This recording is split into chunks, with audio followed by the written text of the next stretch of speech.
Thanks. Oh, hey, it got to live before I counted to one. Well, here we are. It's a virtually connecting hangout. We got a great crew. We've been talking about banana bread recipes, annotation, and beats, but you weren't here for that. But we're here to talk about what's going on at the Open Ed conference, and we're really happy to have Jess Mitchell, who gave the keynote yesterday. But first, we're going to have everybody say hello, say where you're from, and maybe say like the best little thing that happened today that was sort of related to openness. And if you don't have anything, just say hello. So I'm going to go over to, on my left, the virtuals, we have Jessica at Cambrian College. So, hello. Can everyone hear me? Yep. Nice to be with you today. Thank you so much for taking time out of the conference to speak with us. So yeah, I work in Cambrian College Innovation Hub, and one open thing I witnessed today, I actually saw 3 faculty discussing grammar tests and sharing out their best practices and previous tests with each other. So that was pretty cool to see. Very cool. And then we'll go right next to you, also from Cambrian, we have Laura Killam. Hi, Laura Killam from Cambrian as well. I also work with the Innovation Hub. A couple of really interesting things happened today. One of them was in the 9x9x25 blog posting challenge discussion right before this. I met a guy by the name of Nate, who I believe who's at the conference, and was talking about, crowdsourcing of closed captioning for videos so that perhaps the recordings of the sessions could be processed a little faster for closed captioning. I thought that was neat, something I have to look into. Yeah. Awesome. Awesome. And continuing the Ontario lineup here, we have Lena Patterson. Hi, Lena. Hi, everybody. So nice to see everybody's faces. It's hard not to be at Open Ed. It looks like so much fun. So I'm Lena. I'm at eCampus Ontario up in Toronto. And the coolest Open Ed thing that's ever happened to me is watching a faculty member describe how all of her students cheered, like standing ovation for her when she adopted one of the business textbooks that we had helped them adapt. So just watching her face as she was telling that story was amazing. That is cool. And now over to Mary in way out west. I am way out west. I'm Mary Burgess, and I am in Victoria, BC. I work at BC Campus. And I'm not going to tell you about an open thing. I'm going to tell you about an amazing education thing that happened yesterday, because I went and met my daughter's grade 6 teacher for the first time. And we were talking about, my daughter is very much a digital child and enjoys herself that way, and has not found that experience translates to what she's been doing in school. But the teacher told me yesterday that she allows the kids to do whatever they want to do to express their learning, including creating video. And I almost stood up and hugged her. I was like, thank you. So I think my husband was a little embarrassed at my loving on the teacher, but it signaled a change to me that's happening, and super, super exciting. Awesome. And now we'll hop over to New Hampshire to Robin, my dog pal, Robin. Yes, it's Robin, and there's Fly on the floor. I'm just gonna add this as a cool open-ish thing.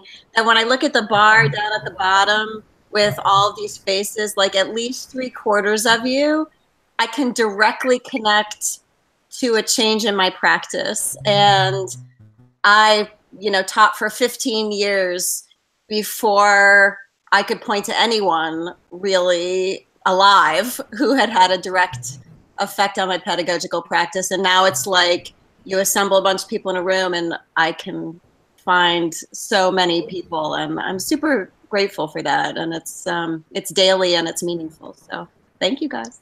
Oh, you're gonna cry now. That's beautiful. Aww. And now just up the road from Niagara Falls, not quite up the road, Sadiq is tuning in to us from Ghana. Can you say hello, Sadiq? Akwaba. Hello, can you hear me? Yeah. Okay. Can I go on? Yeah, please. Okay. My name is Sadiq.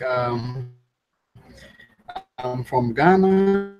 I'm open with the Creative Commons Ghana chapter, and I just wish I was here with you. And then, in fact, I really like what is happening following the charts on Twitter, and I'm so excited that a lot of people are learning.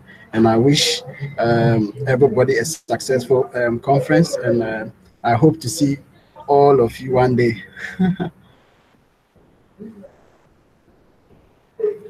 Excellent. Thank you for joining us, Sadiq. It's great to have you here. And okay, I can see somebody. Akwaba. Akwaba means welcome. Definitely Akwaba here. And yes. I'm Alan Levine. I'm your host. I'm coming to you from the kitchen in central Canada. I'm in Saskatchewan right now. So we're kind of Canada dominated right now, which is quite nice.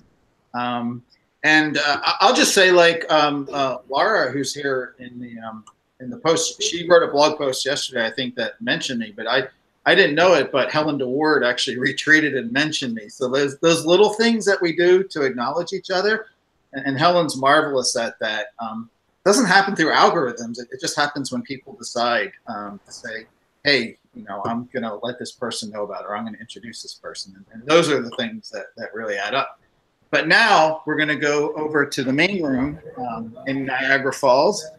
We can see the scenic falls right in the background, just above Nate's head.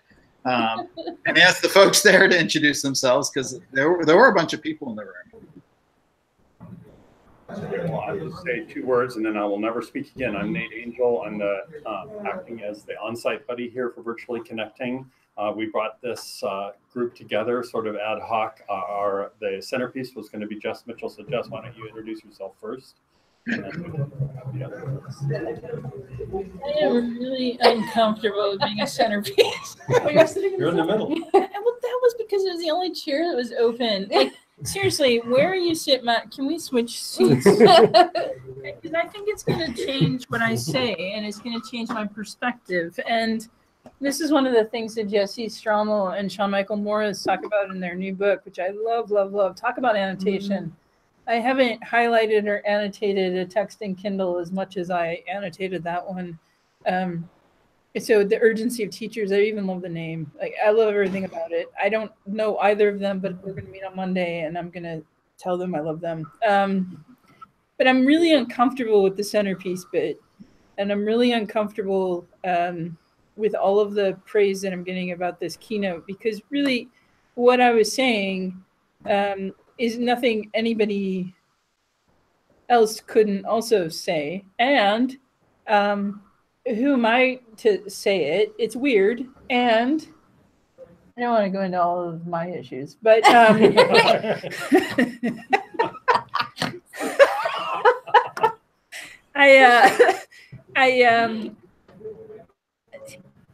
love you all. No, I'm so thankful for the conversations I've had. People came up to me and wanted to know how I make the hamburger I make. Other people came up to me and wanted to know more about where I grew up. It's just what is lovely to me. Somebody came up to me and said he was a hop, skip, and a jump away from finishing a dissertation on the Marsalis family. I mean, what are the chances? So yeah, it's been really incredible and overwhelming. But I do also want to put a kind of a crap spin on it, and this is the crap spin. I worry when we listen to some voices more than others, and we listen to some voices louder than others. And I'm quite aware of my privilege in being that keynote speaker, and I wanted very much to tell stories from my perspective, but that would sort of give voice to people who weren't in the room and people whose voices weren't chosen or weren't being listened to. And so I'm a little pretty uncomfortable for the sort of attention, because I want that attention to go to those voices that aren't there, and to question me. Like I was really glad, because a couple of people came up to me and had really constructive criticism of the things I had done. One was I used red text on a black background. And in and of itself, it is not a horrible thing to do if the contrast is high enough. But this person was spot on, absolutely right. I hadn't checked the contrast. And this is, we are human. I am continually evolving and learning and changing and growing. Another person, and this is something I had thought about, but I didn't actually do it properly in my nervousness in the talk. But when I asked everybody in the room to stand up, it is an ableist assumption that we would stand up. And this is something that we at the Inclusive Design Research Center have really struggled with, because we have a stand-up meeting every day. And we've renamed it for that reason. Stand-up makes assumptions. But we do have people with disabilities on our team who've said, it doesn't bother me. It's a symbolic stand-up. It doesn't mean literally stand up. But I so appreciated those critical voices. They said it was amazing. I loved what you said. And they offered a way to make it better. And that, I think, to me, more than anything, they got the point. They got what I was saying. Yeah. Woo! Oh, don't applaud her. Don't applaud her. No, she doesn't like that. So can I just jump in and say something about that? Sure. Okay. Before no one's in charge. A few folks introduce themselves. Okay. Okay. Get ready, Mitchell. But you're next, Mary. I'm going to see that happens. Okay. So I'm Paul Bond. I'm a librarian from SUNY Broome Community College. I was just like sitting out in the hall, and Terry over here said, "Hey, Ellen Levine's hanging out in the computer in the Southern Rooms." That's why I'm. Am I paying you enough? But well, the thing that impressed me today, I was in a roundtable thing, and one of the other librarians at the table brought up the idea of bringing open pedagogy into our library one-shot presentations that we do. And I'm like, oh, is that even possible? I've been puzzling about that since, but it's just on my mind today. That's a good one. Yeah. Hi, everyone. I'm Johanna Funk. I'm a Canadian and Australian hybrid. I work at Darwin University in Darwin, Northern Australia. And I'm loving this conference. It's really evident to me the mixed bag of people from lots of different professional and disciplinary backgrounds. It's really striking me and really reminding me that this all happens in a very significant and complex social context. Where's your Australian accent? I'm not hearing anything. I had it when I was 3.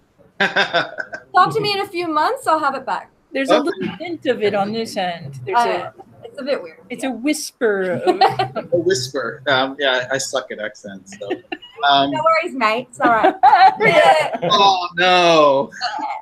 Let's not go down that road. I've been so, anyhow, Mary did want to say something, so we're going to give the mic to Mary. Awesome. Thank you. So, Jess, I wanted to talk about what you were saying about being the discomfort. And I feel that same discomfort frequently as somebody who is put out in front of my organization and people are supposed to listen to me, and that makes me uncomfortable as well. But what I wanted to say is, I think the difference is, Jess, and why it mattered for it to be you, is that you are a person who will point us to those other voices. You are a person who's going to advocate for all of us to listen to other voices, not just yours. And that isn't what traditional keynotes have done. They've talked about their ideas or their own experiences, but not pointing us in the direction of other people who need to be heard from, and also under the veil of kindness and compassion. And those are new ways of doing things. And so I think we really needed that. And as uncomfortable as it is, I am incredibly grateful to you for allowing us to put you in that situation. That's lovely. Thank you. I'll tell you something really lovely just happened at lunch too. I sat at the K-12 table, and then I made a joke about how the children are our future. And we sang a few bars of Whitney Houston. She was on something. But the woman I sat next to asked me about my family and wanted to see pictures of my family. And that was kind of incredible. And she was so excited to see a picture of me with my wife and so excited to see our fur babies. And she turned to me and she said, "That is a lovely family." With the ducks. Sorry, Terry's reminding me not to forget the ducks. I've got ducks as well. And it's just, you know, there's something so lovely and personal about that. This is Thursday. And Thursday is the day that I reserve for my existential crises, because you don't want to ruin the weekend. And you also don't want to be unproductive during the week. So I have a little bit of the existential crisis, even from what you said, Mary. I think you're right. You know, sometimes you get into a position, and who knows, maybe it's birth order, maybe it's all of the bucket loads of privilege that I had. I just had a wonderful conversation with somebody about grammar. And he teaches in Tampa and said that he talks to students about grammar and which grammar rules are really important and non-negotiable and which aren't. And it's such an interesting thing to me, because I grew up in a household with a grammarian who speaks English. So there are two buckets of privilege right there. I learned English and grammar by osmosis. I didn't have to do anything to get it. I just got it. I don't know the rules. I can't point them all out. But I was taught a pattern of speaking that gave me this advantage of having this built in. And it's not lost on me that there are so many buckets of privilege that put me in that situation, to be able to be the voice that speaks to that. And so, yeah, I mean, I hope that the attention sort of quiets for me about all of those people who we're all talking about here at this conference. It's kind of amazing if you look at the program. Boy, have things changed. There's ethics everywhere. There's equity everywhere. There's inclusion everywhere. There's accessibility. I used to show up at Open Ed and be the only one talking about accessibility. And now people aren't just talking about it, they're doing it.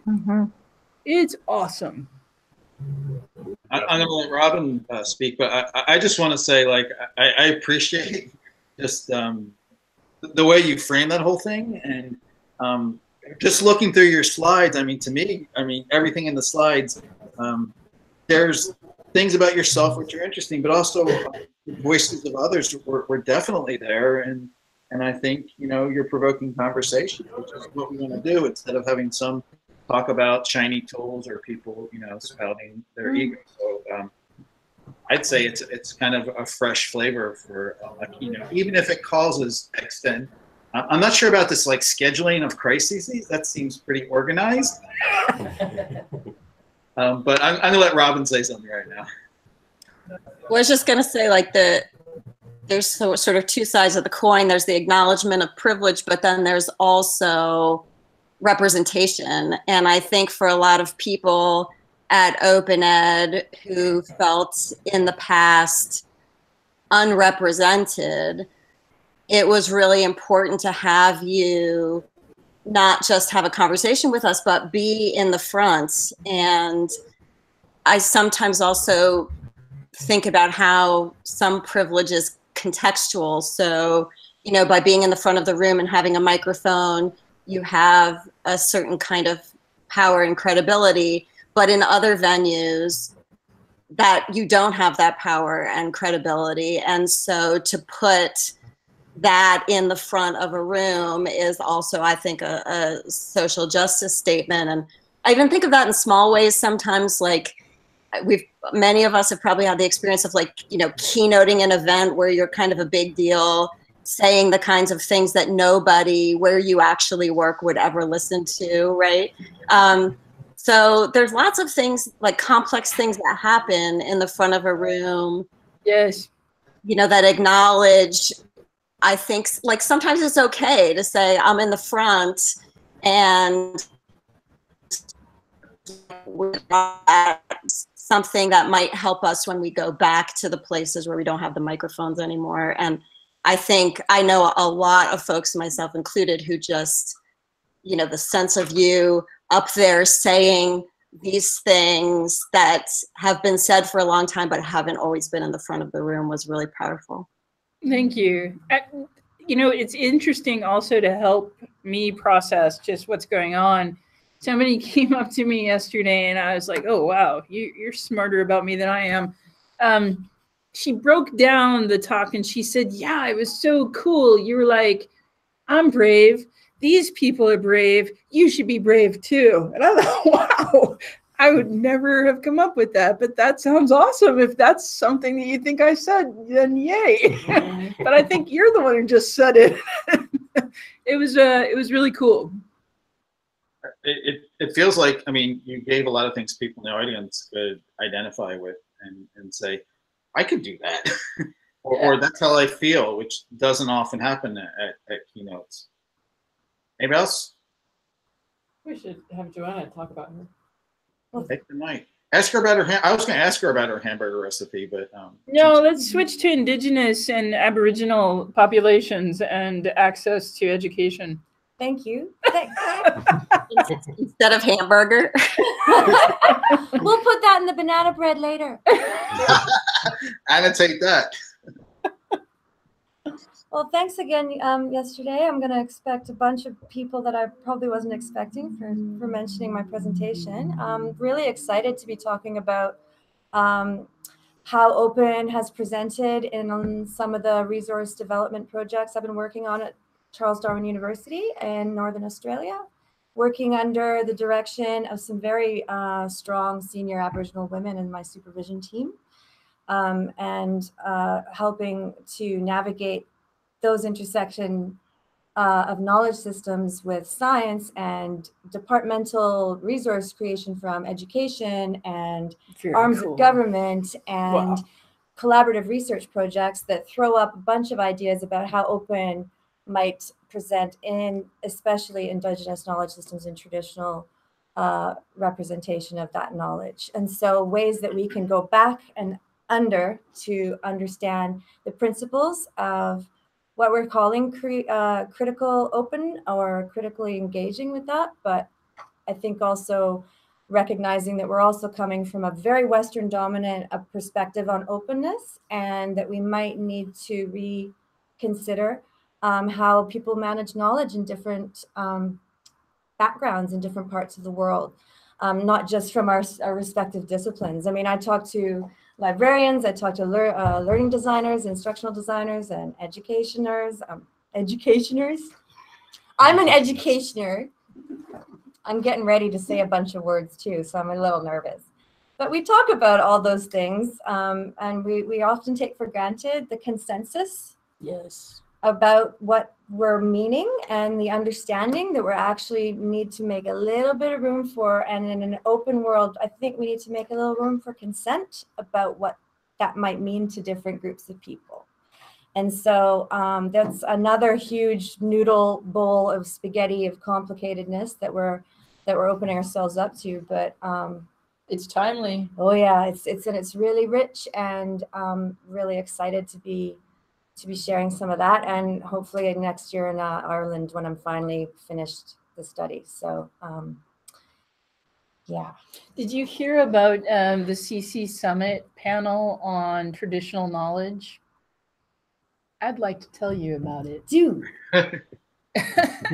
This was the first year that the CC Summit had a panel on traditional knowledge. And there's actually a woman there who said she submitted something about 8 years ago to CC. It wasn't the right time. It was rejected, right? And it's so interesting to know that background, and for her to have been open and saying that. there's all this cool work, like Mukurtu. Yes, yes, yeah, I love them.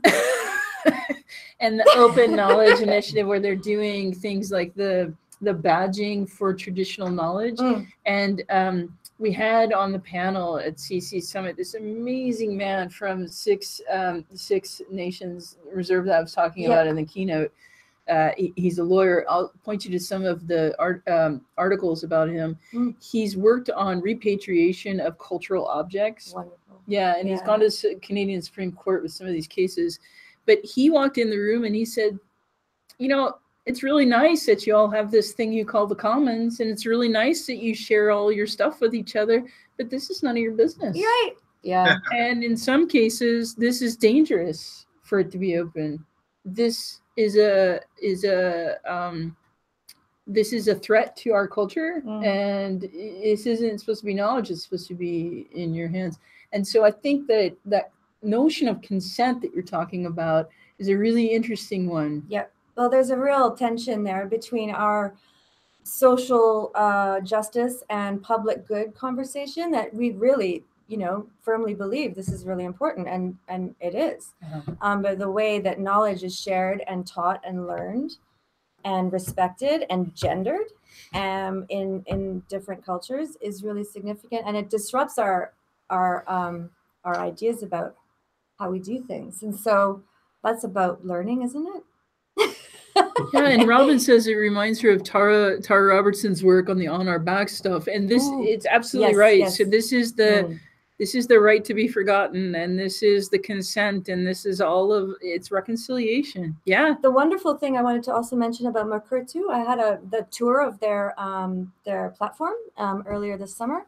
They're fantastic, and the nice thing I've noticed about that, I've written about them in my thesis too. I love that because it's taking it out of an educational context. And so you remove those layers of pedagogy and practice and teaching and learning, and it makes it just about how different groups of people represent the knowledge about different artifacts and different tabs that are open, and the cultural protocols that are associated with each of those things. So, you know, to take it out of a specific cultural context as well, it really takes it down to how we value different forms of knowledge and show that. So, and Jessie, I don't mean to keep going back to Jessie and Sean's book, but they talk about how technology and how the tools that we bring into teaching fundamentally challenge our ability to do the kind of teaching, the kind of critical digital pedagogy.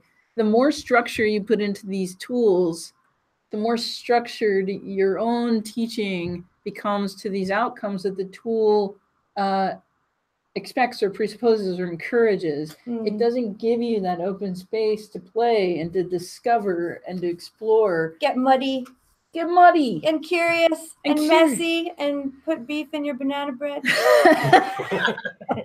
That's not allowed. Well, Johanna, you mentioned, I lost it, I think, a platform or something that you visited. What was it again? It was Mukurtu. They're out of, Okay. I just tweeted on the Be Connecting. Yeah, they're one. Yeah, it's a really, really cool platform. They've been going for a long time, and I think it was started actually just south of Darwin in Tennant Creek. There's a group of people that. She was at the summit. Yes. She was on the panel. Wonderful. Yeah, and the folks from Washington as well, Washington State. Yeah. That was a good comment. I think Jess sort of had that has kind of come up peripherally with me lately. It's like people have this desire for these platforms and things, and I'm all for the less structured approach. I mean, we have everything we need.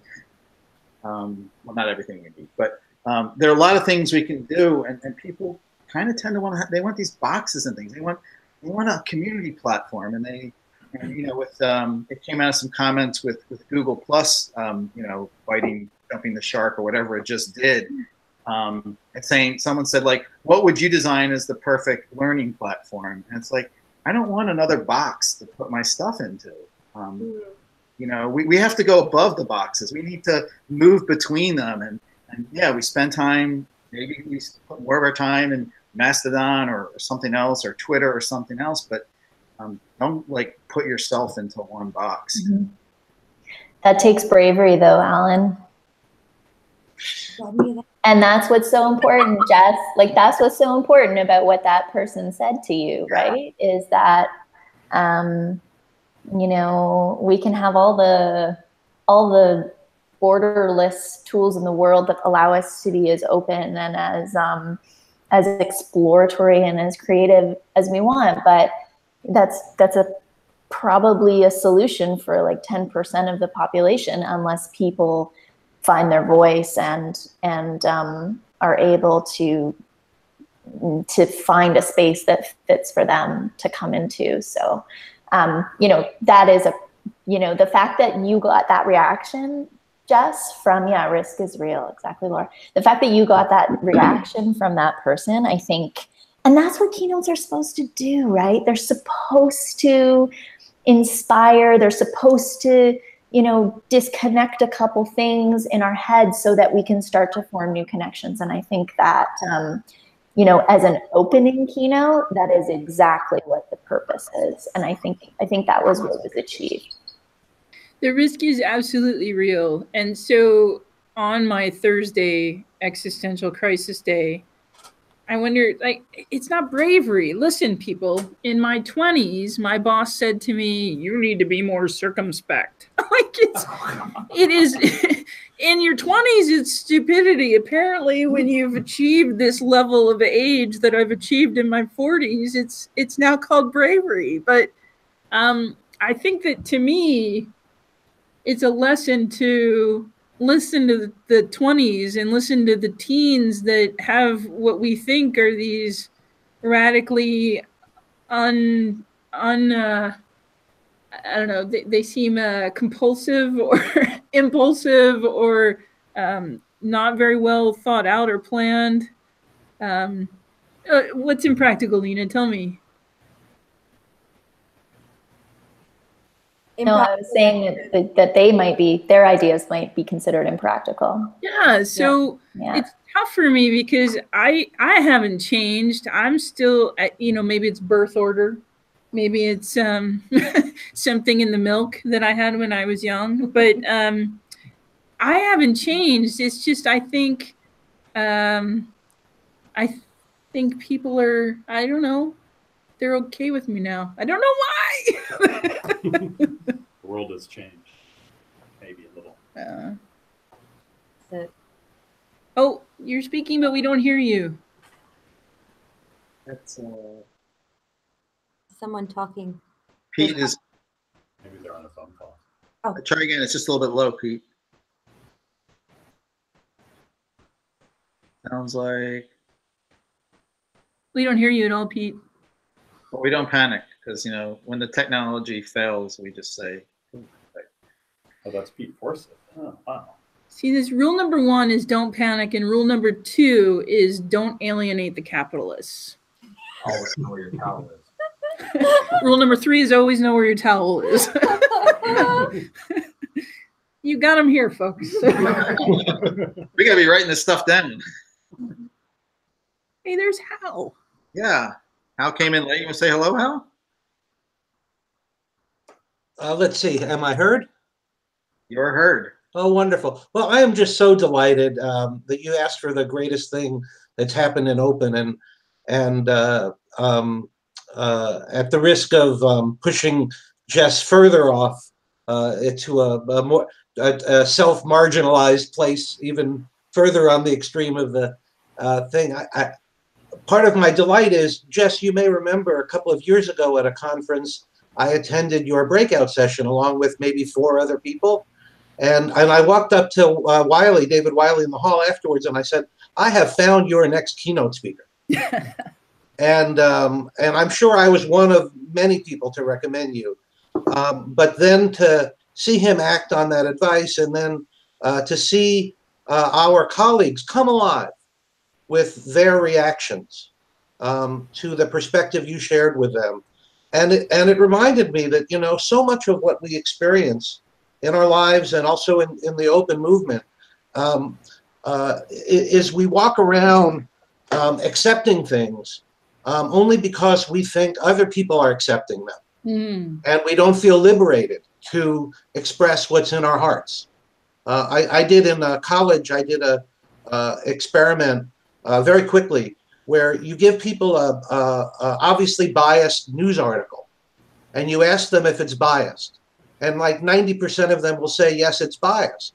And then you ask them, would you believe it? And they say, no, I wouldn't believe it. It's biased. And then you ask them, do you think other people would believe it? And they say by almost as high a percentage that they think other people would believe it. So they don't believe that crap, you know, but they accept it because they think other people will believe it. And so they mute themselves, they marginalize themselves. So what's so wonderful, and that I knew when I saw you in that breakout session and we first got introduced, was that if we could find a way to get you front and center, people would stop self-marginalizing, you know, and would answer the call that they feel in their hearts. And so, yeah, what you said could have been said by a lot of people in the room, perhaps. But what's important is that you got a chance to say it. And it clearly is going to change the behavior and also the self-regard that a lot of people have for their own instincts about how to move through this. Jess, if I could ask you a quick question and then I'll shut up, just because I was actually tuning in also for some practical advice.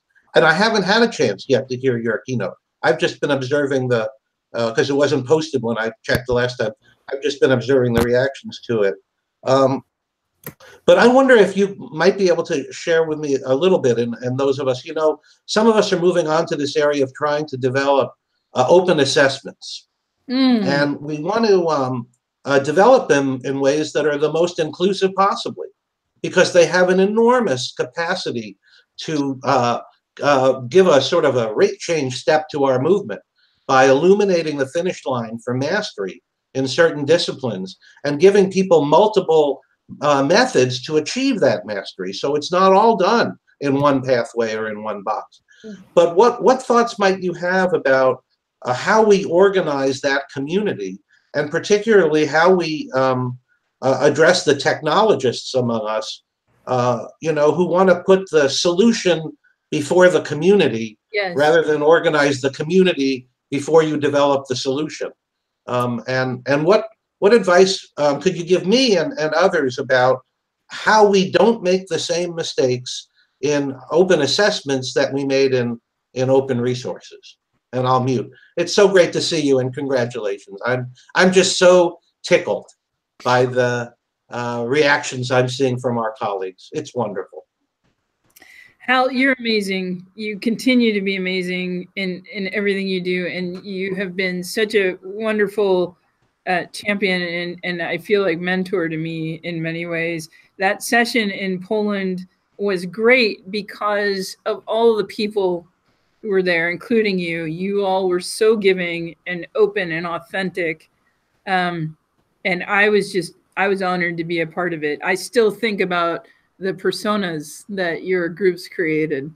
And I have a feeling you do too. So I care very deeply about assessment, and it was actually part of the keynote, but I had to take it out because I knew I was going to go over time. I had to trim out a lot of things I didn't want to trim out. We are having a panel on Friday where I want to kick the tires of assessment. And what I just said to Ethan Senak and Cable Green in the other room is, I think my hope, if I can be so bold, is that the kicking open of, if the keynote did any kind of kicking open of anything, if this program and the change that we're seeing in the open ed community, what I want that open space to be filled with is these critical conversations about what do you do now? My fear is that what I said is interpreted by some who may be predisposed to be the naysayers as relativism, and it is not relativism. There are practical ways to do this work. There are real limits. There are things that we can say. This is within it. This is outside of it. And I think that culturally, this is a big problem that we're having, is especially with call-out culture and with this notion of what words we can and can't use. And I just think it's a very confusing time. I want to spend my time thinking about those issues from an open dialogue perspective. And there's not going to be one way to do this. There's going to be many. With respect to assessment, we have much work to do. And I think that this is where we need to dig in. I have very strong feelings about assessment. I have very strong feelings about how we do it wrong. It was what I was referencing in a not all that veiled way when I said we're so silly, but we're so dangerous in the keynote, because assessment is one of the lines where we determine the haves and the have-nots, where we can change the trajectory of somebody's life because of the way we are assessing. I want us to have a pit in our stomach about the possibility that our assessments are getting it wrong. And that's where I'm talking about the line. Is our tolerance for false positives less than our tolerance for false negatives, or the other way around? I want us to have those conversations, and I want us to talk about what does it actually mean to assess? What are learning outcomes? And how do we do this in a way that, yes, it can be measured? What I'm encouraged by, Hal, is that I see this happening in a lot of disciplines where there is I worry that people have an overfondness for data and they treat it as though it's a pure mountain stream. But what I often say is mountain streams have a lot of crap in them. Don't drink from the mountain stream. And data can have a lot of crap in it too. So how it's collected, who's interpreting it, what they're doing with the interpretation of it, what we've come to rely on as a bang for your buck, most people. All of these are very dangerous. And we see this manifesting in areas like artificial intelligence and machine learning. We see that when you are part of a marginalized group, you're not going to be the bang for the buck. You're never going to be the big numbers. And so what this does, as you're suggesting, Hal, is it points to our failures in assessment, because our failures in assessment are us absolving ourselves of what is very hard. We don't measure the hard things. Never. So we measure the easy things, and what you measure is what you value. We know that. So what are we measuring? We're measuring admissions. We're measuring retention. We're measuring graduation. We're measuring, in a micro form, the regurgitation of information. So we're not measuring some of the things, and this is, again, Jesse and Sean get at some of this in their book on critical digital pedagogy. How are we measuring a love of learning? How are we measuring when somebody comes along and says, I love these two disparate topics and I want to figure out a way to combine them? Like, I love music and I love chemistry. Where can these two meet? We have been so silly in thinking of the world in these boxes, and the absence of boxes doesn't mean nothingness, and it doesn't mean that we have no idea what we're going to do. The absence of the boxes means we're free, and we can learn so much more and do so much more. I look at something like in healthcare, there's a scorpion, I think it's from Israel, somewhere in the Middle East. Its venom can illuminate cancer cells so that when you're resecting tumors, you can know whether or not you've got all the cells.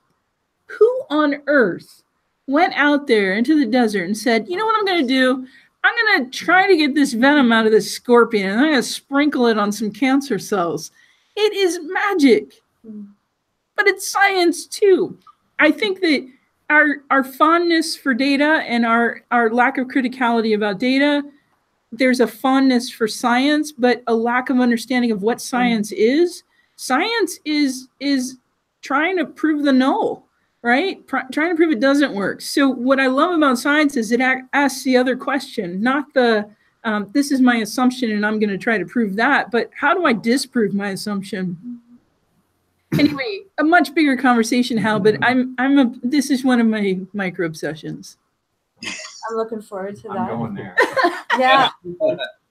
Okay, we've gone on for 45 minutes, and I Sorry. love this conversation. Sorry. No, we don't want it to end. Okay. But we also want to be respectful to you guys that you might have other things that you I've might got my want to do. prezzo in 10 minutes. I Yeah, gotta you go. at least need to go. Love y'all. Thank you. But Thank you, Nate, for doing that. Thank you, Jess, so much. Existential crisis or not, I think you generate a lot of thinking, so we really appreciate it. yeah, I'm happy to. Sir, in the blue shirt, I don't know your name. I'm sorry. I'm Pete. Can you hear me now? Yes. Yeah. Oh, good. Sorry about that. So actually, with Hal's story. Oh man, bummer. Oh, About you're skipping out a little. Maybe kill your video so that we can get your audio. Can we do tech support? less than ideal circumstances right now. I hope it works. Is this going to work? Yes, go. Yeah. Oh, good. Okay. So I'm working on a project called News Driven. There's some incentive from it. We have a funder who's going to be giving some donations for each article that's written.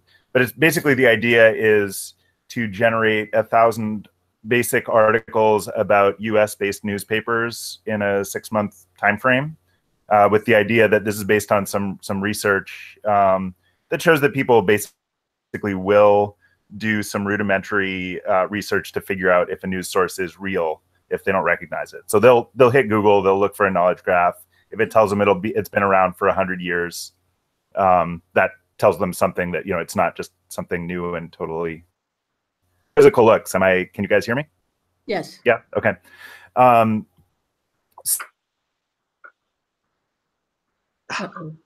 So